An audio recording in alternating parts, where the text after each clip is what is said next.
Literaturari modu askotara begira dakioke. Baina garaiarekin eta politikarekin daukan lotura beti dago hor.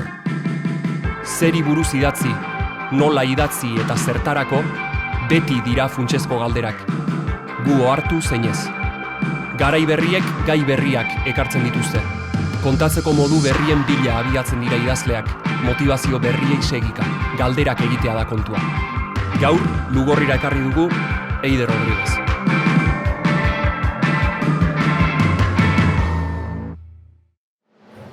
Bueno, horeretara etorri gira.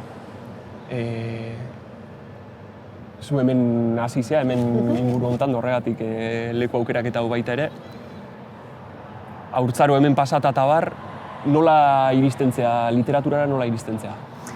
Nola iristen zen literaturara? Lehen kolpe batean esango nizuke aspermenetik iristen naizela. Nire bi gurasoek lan egiten zuten etxetik kanpora, eta orduan nire ahizpa bi gara, nire ahizpa jaio zen ni baino 7 urte erdi beranduago, beraz denbora askoan alaba bakarra izan naiz eta denbora asko bete behar izan dut. Orduan esan nuke lehenengo kolpean hori, aspermenetik.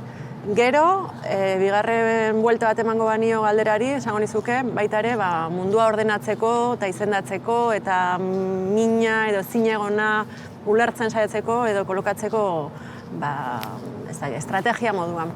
Baina, hain abstraktu jarri gabe,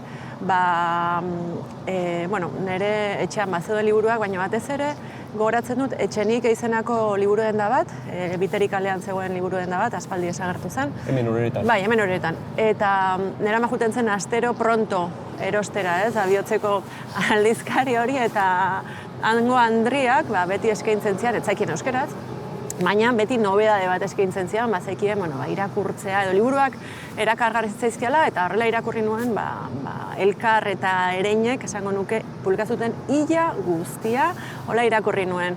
Gero itxi gintzuten, eramazan Zirkulo Elektoreseko irakurlea, eta hortik tiraka ere irakurri nitu, hasi zaizkian gustatzen gehiago dramak, edo Alice Walker, Kolor Purpura, Christian F., horrelako dramak.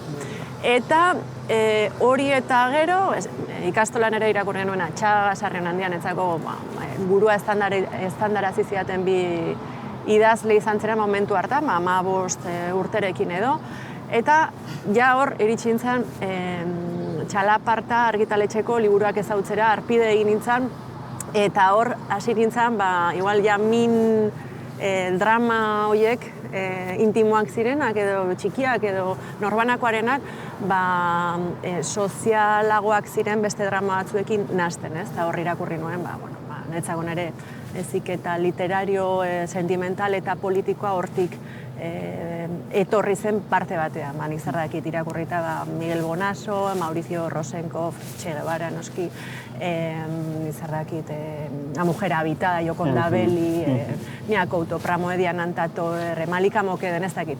Horrelako liburuak irakurtzeko zortea izan nuen, mundu osoko liburuak, gehienak gaztelera ziren, baina, hortik, hasi nintzen, uste dute mundua ordenatzen, izendatzeko beste tresna batzuk eskuratu nituen, eta horrela iristen naiz, hor eta gelditzen naiz literaturan. Oso autobiografia literario bezala, oso zure kasuan behintzat oso argi ikusi dute kontatu dezun zea hori, badago beti hori ez, eta gero sartuko geha horretan, baina personala politikoki ulertzea eta personalaren da sozialaren arteko zea bat eta kasu honetan, sozialaren kasuan, lehenbiziaz publikatu zenuen eraikuntzarako materiala novela, eta bertan sozialaren kasuan behintzat testu inguru bat horretatik abiatuta behintzat agertzen da horreta bat, gaur hemen papeleraren aurrean gaude, baina agertzen da langile auzoetako horreta bat, imigranteena, jonkiena, musika, garai hartako musika ageri da, inkluso aurrerago edo lehenagoko beste bat ere agertzen da, 70 bukaeratakoa, Punto y Hora revistak ikusten dira, Perturren aldeko manifestazio bat eta bar, kontestu horre guztiak nola uste duzu eragin duela zure idazketan eta nahita ez zuregan ere bai? Ezinbestean eragin du, alegia, nahi naiz herri batekoa zeinak urte askoan izugarri usaitxarra izan duen, hortik erreka, papererak isurtzen zituen zeren ondorioz, ez? Herri hortakoa naiz, herri itxusi, zatar batekoa, ere paisajea oso industriala, oso aipatu zuen, batzutan inkluso apokaliptikoa, segundaz ere mutan, izan da, ez? Eta gure realidadea, ondo esan duzu, ez? Ni jaio nintzenean ebiez, amnistiaren astea ospatzen zen, eta ni jaio nintzen maiatzaren 18an, 77an, eta egun batzuk lehenago, hemen, bertan, poliziak akatu zituen bi persona, ez? Adibidez, ez? Eta gero, hori esan duzuna, ez, jonkiak horrek eragiten zuen oso violentua zen, ikustea, ez, hainbeste jende noraezean, eta zeudenak hain urruti gure adinetik, beste belaunaldi bazan, gu salbatu eginen, egia zen, baina hori ere oso violentua zen. Aipatu duzunez etorkinak, guretzako besteak ziren. Gu ginen, zakin hortzan gu hori, baina ez ginen besteak.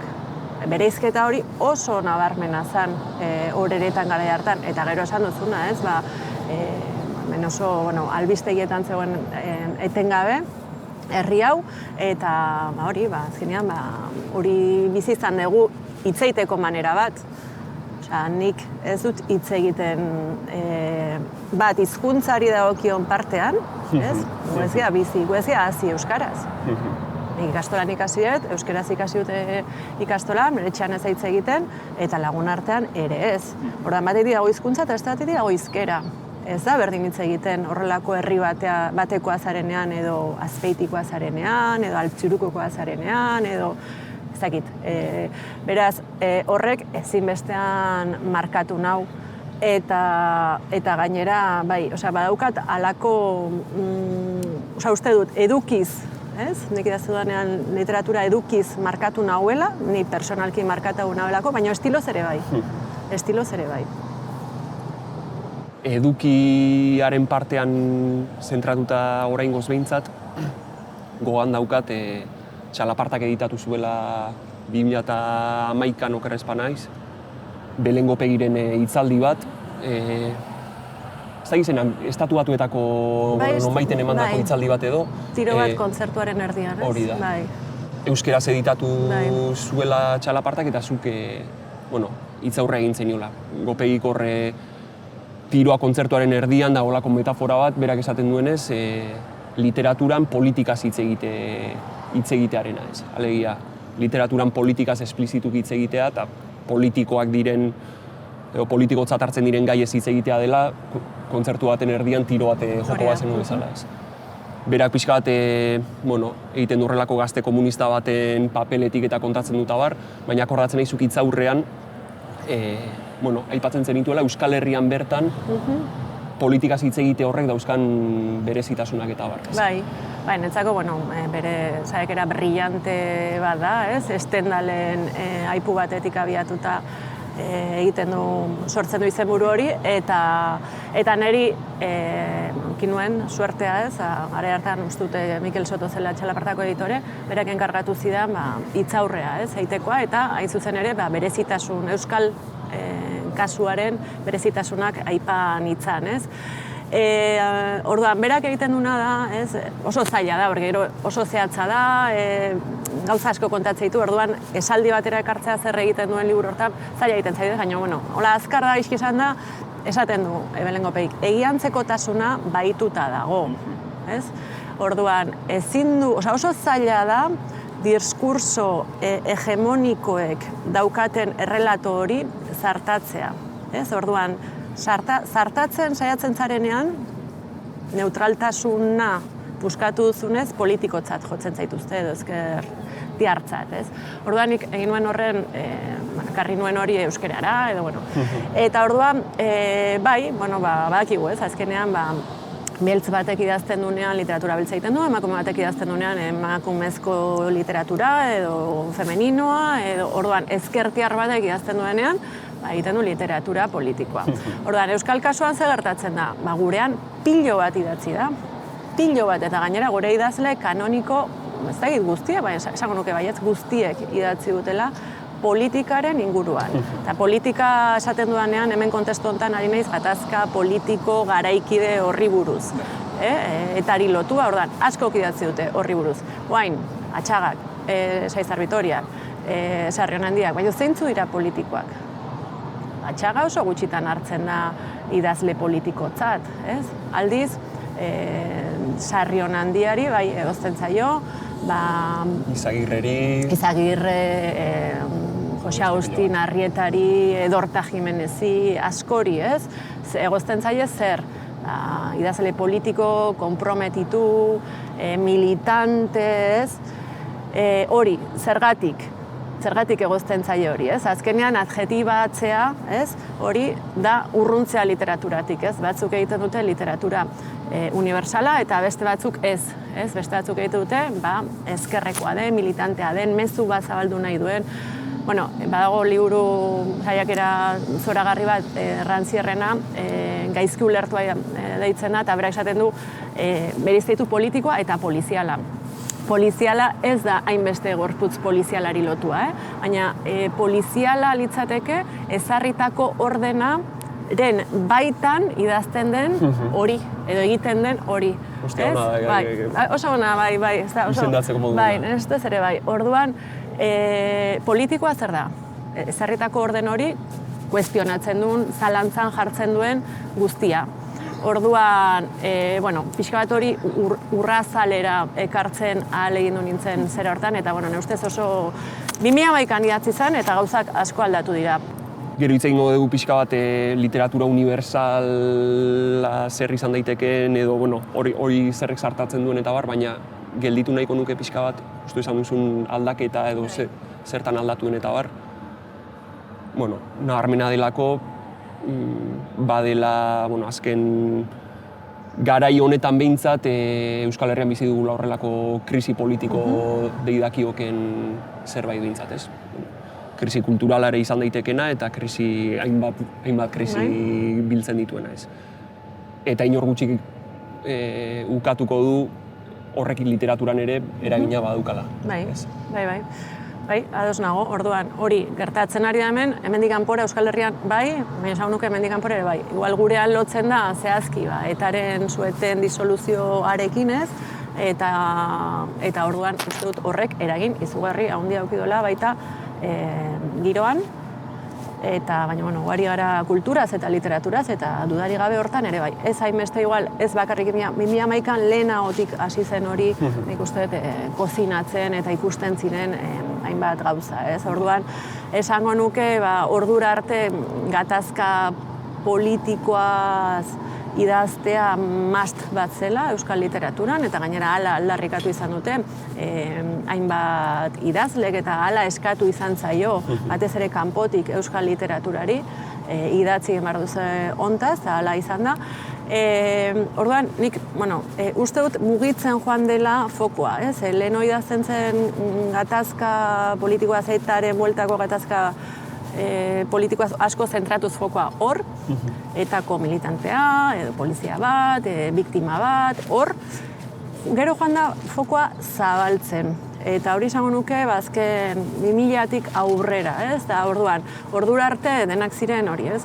Hor zeuden protagonistak esan dezagun, ertzetara joan da eramaten fokoa, agertu dira gatazka horren ingurumarian ibili diren gazteak, nerabeak, emakumezkoak, homosexualak, adibide piloa dago literaturan gaur egun.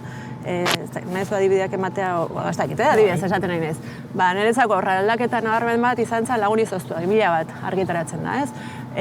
Lagun Izoztuak hitza galtzen du. Ezin du hitz egin.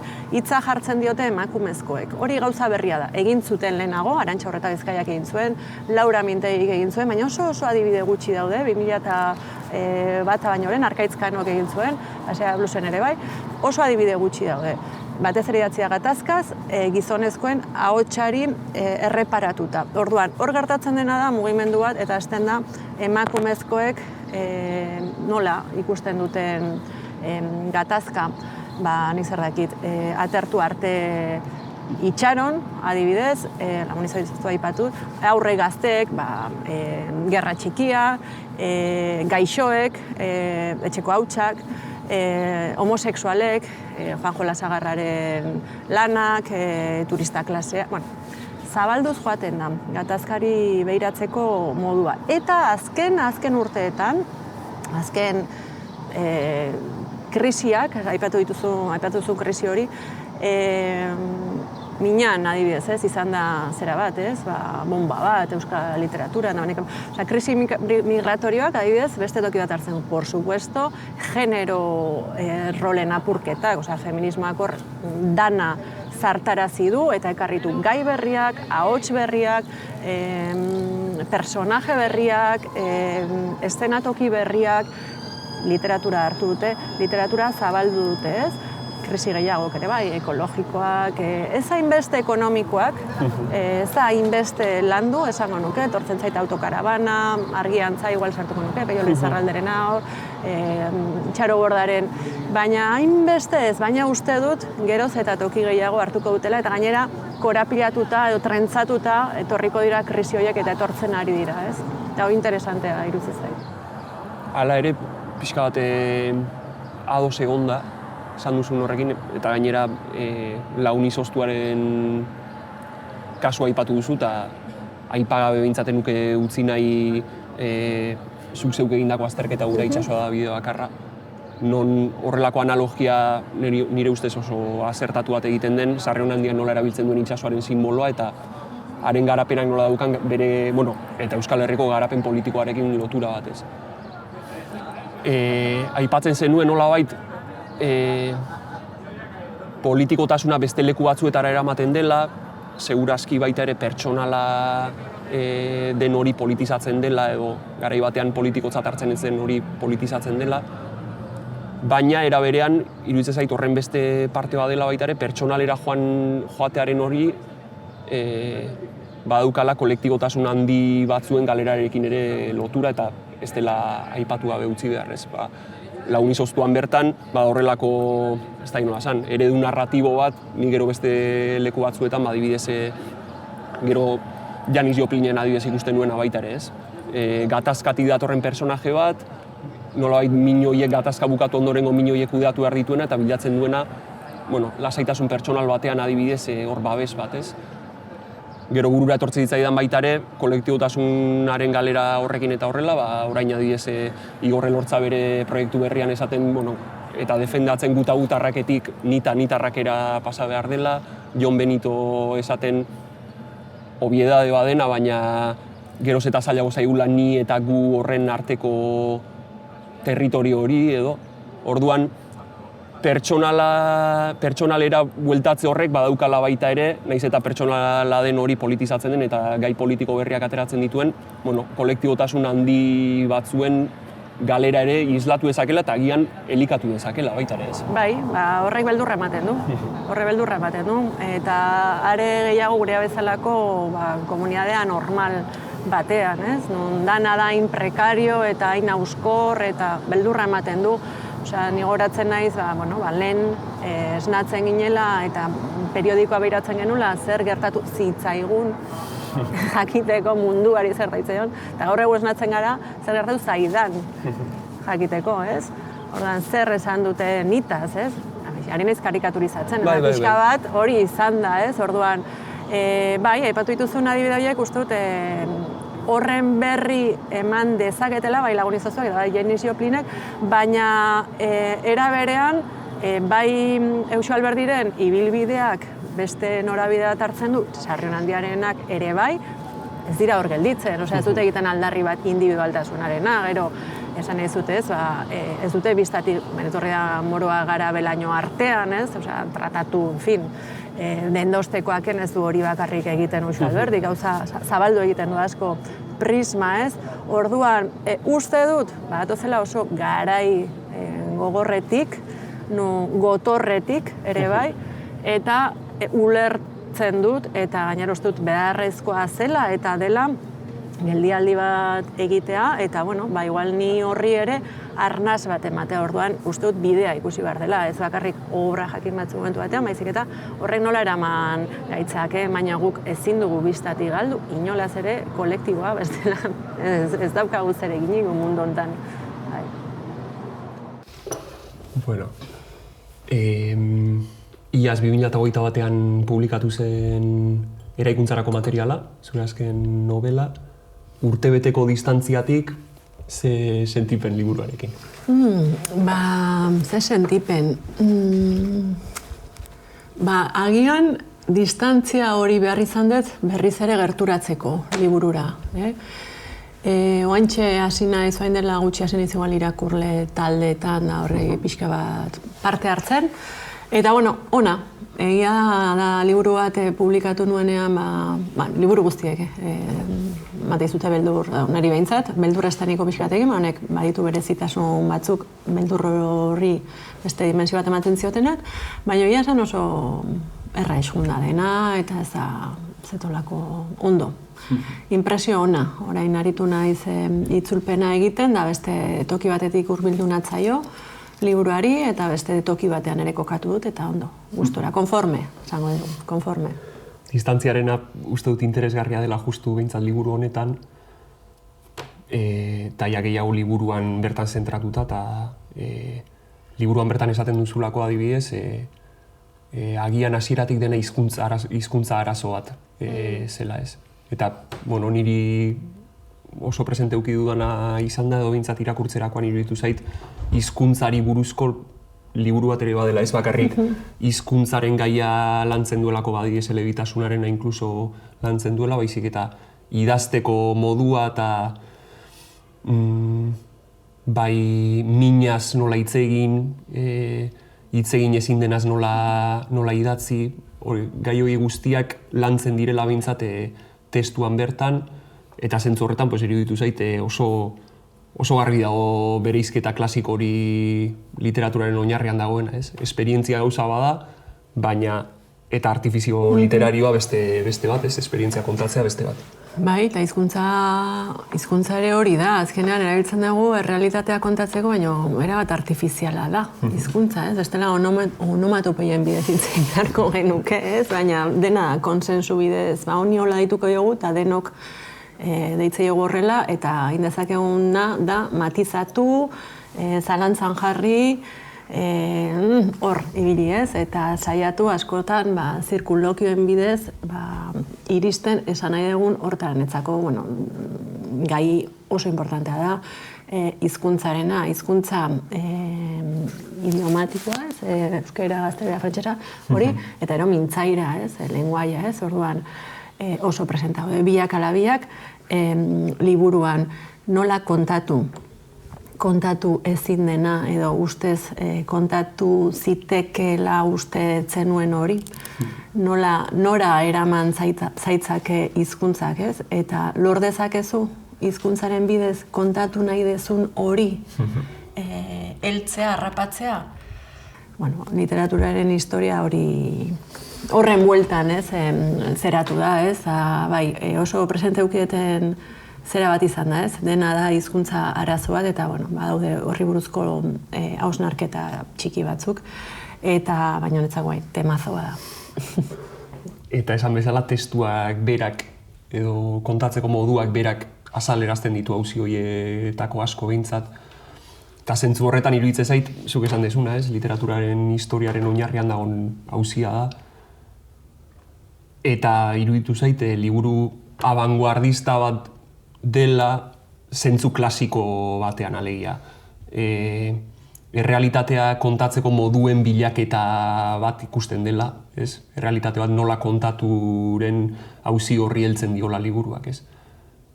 Eta zentzu horretan, uste duzu zure kasuan behintzat beste galdera handi horietako bat, ez?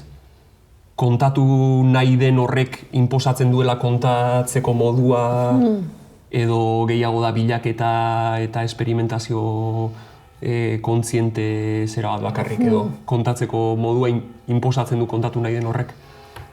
Hombre, inposatu hitz potoloegia iruditzen zait, baina askotan markatu eramate zaitu. Azkenean kontatu nahi ezun horrek formara uste dut, ez? Orduan, nik adibidez, liburu hau idazten hasi aurretik, idatzi nuen lehenengo gauza izan zen, Maurice Blanchoten aipu hori esaten duena, utziko hondamendiak hitz egin dezala, utzi ezaiogun hitz egiten, ahazturaren bidez edo isiltasunaren bidez bada ere. Orduan, aipatzen nuen, ez? Azkenean literaturak balio du zertarako idazten du, ordenatzeko, mundua ulertzeko, izendatzeko, jakinda dauzkagun hitzak direla traketsak, direla malresak, direla zarkituta daudela, gastatuta daudela, askotan ez dutela esan nahi, esatea nahiko genuken hori, edo, hor, ez, prekarioak diren, zer horiekin egiten dugu lan, ez? Orduan nik oso argi neukan kontatu nahi nuen historio honek kaosa adierazi bartzuela, edo jaso bartzuela kaosa, ez? Horregatik adibidez, ez dut kontatzen iragana, edo oroitzapenak ez ditut iraganeko denboran kontatzen, ez dut jokatzen aditza iraganean.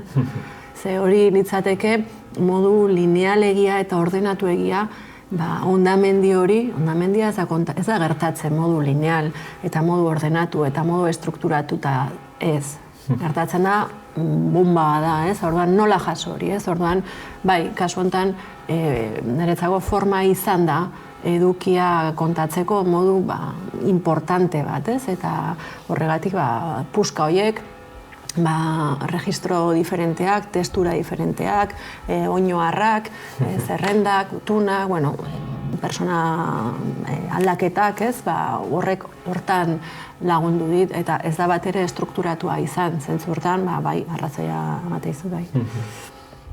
Bai, inkluso hori aipatu dituzun adibide horiek, ez? Lehen, harremanak kontatzeko orduan eta jakitun izan da zeu ari zarela kontatzen pertsonak aldatze hori guztia eta barrez.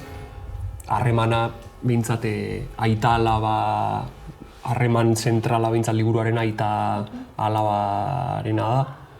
Nahiz eta beste harreman batzuk agertzen diren gero, ez? Eta etortze ditzaidan burura askotan eta oso hasieratik Ani Erno etortze ditzaidan. Batez ere bere Lekua izeneko novela zoragarri gura nire ustez bintzat.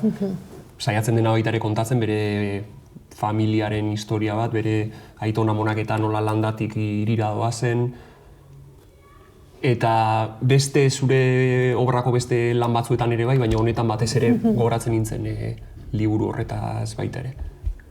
Eta gainera, Nobel sariko azkeneko hitzaldi horretan arkitze egin zuen, Ernok berak hitz egin zuen, arraza bere helburua edo bere literaturaren helburua zein izan ziteken eta esaten zuen nire arraza mendekatzeko idatziko dut, ez. Eta baita ere oso egokia iruditzen zitzaidan behintzat eraikuntzarako materialerako. Niretzako referente handi bada, Ani Erno, eraz oso ondo, ekarria irizte zaitez. Egia da, nik Ani Erno irakurri aurretik, irakurri nuela Jamaika Kinkait. Bera da, Antigua Barbudako idazle bat, eta, antzera egiten dute lan. Esango nuke Ani Ernorena oraindik eta soziologikoagoa dela. Baina, Ani hori, Jamaika Kinkai da dauka liburu bat, bere libururik ezagunena agian da, nere amaren autobiografia, izenburua zoragarria irutze zait, eta zen du bere amaren bizitza, baina bere autobiografia da, eta baita ere bere herriarena, eta bere herri sarraskituaren historia kontatzen du. Beste bat da Mr. Potter bere aitari buruz, beste bat Lucy bere aizpari buruz, beste bat da ez goratzen My Brother uste dela, eranaiari buruz, Biesa jota hiltzala, gaixotasunaren bitartez eta bere anaiarekiko harremanaren bitartez kontatzen du irla horren zera guztia. Orduan, Ani Ernoren markatu adibidera bueltatuz, mantzuen hitzaldia zoragarria da, ez gainera aipatuzun esaldi hori karrazpanago, erabili zuen, berreskuratu zuen uste dute zerarako, baino esaten zuen? Uste dut esaten zuela, bere diarioan edo aspaldi idazten hasi zenean hori da. Idatzi zuela. Eta orduan esaten zuen, bere obra guztien edo bere idazketa guztian presente onden ideia bat izan dela, nabarmena dena bere obra irakurri ezkero. Bai, eta zoragarria iruditzen zaitez azkenean 80 urte, ozak izan dauzkan, ez? 60 urte lehenago idatzitako esaldi horrek oraindik ongi sonatzea bere buruan, eta jendearen buruetan, eta gainera, koherentzia hori, ez? Impresionantea iruditzen zait hori, ez? Nire kasuan, ez? Hori nire buruari aplikatu beharko banio, nire zerari, nik arraza, nire arrazaz mendekatza euskeraz idaztea. Nik hor ikusten dut, ez? Nire, amorru erresistentzia, atorren tokiari buelta edo iraultzeko alegina, netzako euskeraz idaztea izan da eta da, ez? Gero, berak, aipatzen duenean, ez? Mendekatza bere arraza, izugarri izan da, Frantzian adibidez, sekulako polemika piztu du, ez, bere Nobel sariak, ez, toki gehiagotan ere bai, ez, baina ondira kazetari batzuk, fatxan ez, baina esker txarreko zat jo dutenak, ez, Ani Ernobera eta bere diskurso hori eta esker txarreko, alegia bere esaldi horrek sekulako pertinentzia dauka, zergatik esker txarreko. Bere klaseko emakume bat, baina baita ere ezkertiarra, zenen hasten dira bere kasuan, biak, esango nuke, festara gonbidatutako norbait da. Eta hor zorra askorekin, orduan gainera, uste izugu hemen egoten gure festa pribatu honetan, idazten eta Nobel saria ematen eta gainera hori, iruditzen zaiten kristona oso bukaera polita, bere karreraren zat, bai. Hor dago klase elementu oso fuerte bat, ez? Arraza mendekatzearen ze horretan gainera pixkat hortik ere kokatzen zuen, bere arraza hitz egitea, jende askoren arraza hitz egitea zela baita ere, ez? Eta aipatu dezun polemika hori, Frantzian gertatuko zen, baina guri lehen kontatzen izun irakasle batek asaldatuta hitz egin zigun baita ere. Ernoren Nobel sariagatik eta bar, asaldatuta hortik doan kontu bategatik, baina gainera sartzen dena, posizio horretan sartzen dena, humanismo misogino eta koinatu baten posizio bat, ez? Esan ez, ez zuela merezi Nobel saria, egiten zuena biktimismoa zelako. Iaia ez zuela merezi literatura deitza ere, egiten zuena biktimismoa zelako, eta aipatu duzun jatorriaren ukazio bat, eta esker txarrekoaren kontu horrekin, baina biktimismoarena ere hor dago, ez esperientzia eta lehen aipatu duen mina kontatzearen hori eta hori ez literaturatzat hartzea. Bai, ezakite hori poza ematen dit, hori azkura sortu diola entzuteak, ez, persona hori, baina biktimismoa, en fin, ezin zaio hori leporatu, Ani Ernoren obra irakurri duen inork ezingo dio biktimismoa leporatu. Berak egiten duena da, bere nia erabiltzen du lanerako, bere material autobiografikoa erabiltzen du lanerako, baina bere obra osoan zehar, oso presente dago, bere estratu sozial hori, berak kokatzen du, bere bizitza personal, ni niño ez deus, uskeriazko hori, zera asko zabalago batean, eta horrek ematen dio zentzua bere literaturari, orduan, ezakite, hori nahaztea, iruditzen zait, borondate txarra, ez? Askotan hori, nia erabiltzen denan, niri okurritzen zaizkit, idazle asko, ez dutenak inoiz erabiltzen bere nia, ez dutenak inoiz erabiltzen itxura batean, hori azurra da, baina, material autobiografikoa, itxura batean, ez? baina erabat nartzisista eta egolatra direnak, ez? Eta igual ari dira idazten, ari zehar irakurtzen bere lana, eta ari zehar ikusten etengabe nola ari den esaten idazte hori, begira ze ondo idazteten. Begira zenbatik hitz dakizkidan, begira ze gihar daukadan idazteko, ez? Hori, en fin, hori nastea gaur egon irutzen zait hori. Borondate txarreko zerbait, eta baina era berean poza ematen didana. Eta hor talka hori nolabait, ez da noski, borondate txarrekoa eta nartzisismoa eta badaude, baina horiek ere, hor gurutzatzen dira askotan, talka sozialak dira, talka politikoak dira, eta bar. Askotan, egon behar duelako nolabait, hegemonikoa denetik kanpo idazten duenak nolabait denbora guztian bere burua zilegiztatzen baita ere, ez? Intimo egia dena hegemonikoarentzat edo panfletario egia dena.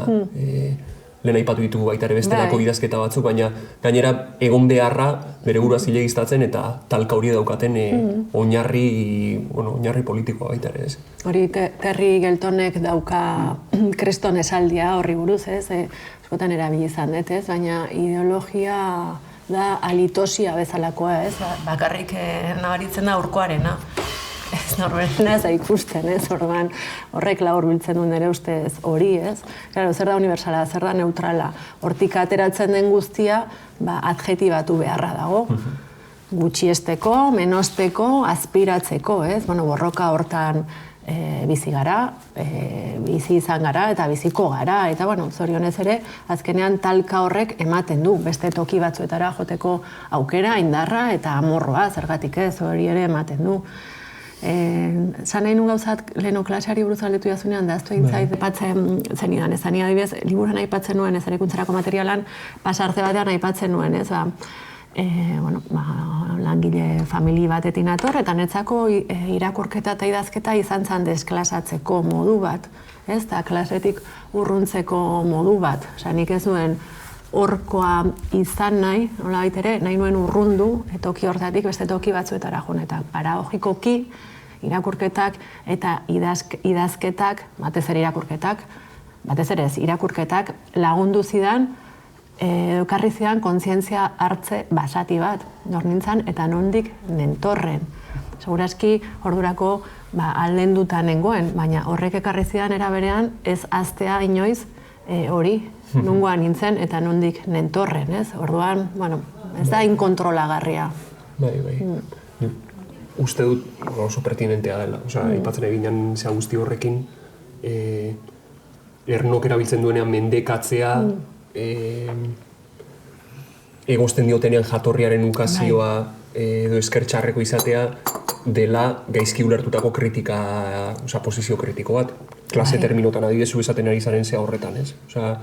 Kritika bat bere gurasoen jatorriari, baina era berean aitortza bat posizio kritiko horretatik, ez?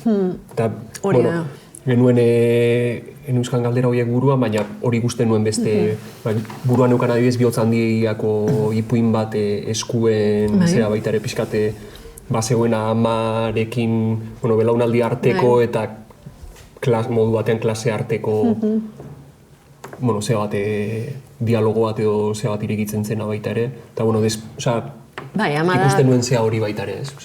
Kasu hartan ama zukaldaria, ez? Taberna bateko pintxoak prestatzeitun ama bada, eta alaba itzultzailea da, ez? Baina amaren buruan ez dakabitzen, alabak diru aukitzea etxean garbitzaile bat eukitzeko, eta alabak nahi ez izatea. Eta hor ere, klase, hor gatazka hori niretzat oso interesantea da, ez? Azkenean hori kontatzen da, ipuin horretako azpi-historiotako bat hori da. Eta eskuak zertarako erabiltzen diren, batek eta besteak, eskuak nireak ez direla sentitzearen zea hori, sentipen hori, hori etortzen zaidan baita ere. Hori amets batetik atera nuen. Hori, amets egin nuen hori, esaten ziala nire ama propioak hori ez, esnatu nintzenean, hori oso presente neukan amets hori ez, pegatuta gelditu zaizun amets horietakoa, ez ditut horrelako asko izaten, baina hori esaten zian. esku hauek ez dira neriak, ez da hola erakuste zizkidan, ez da. Eta ukinun hori, ordu askotan zehar, inpresio hori, eta hortik atera nuen ipuin hori, zeinak ez daukan zer ikusi handirik bizitza propioarekin, baina bai amets horrekin.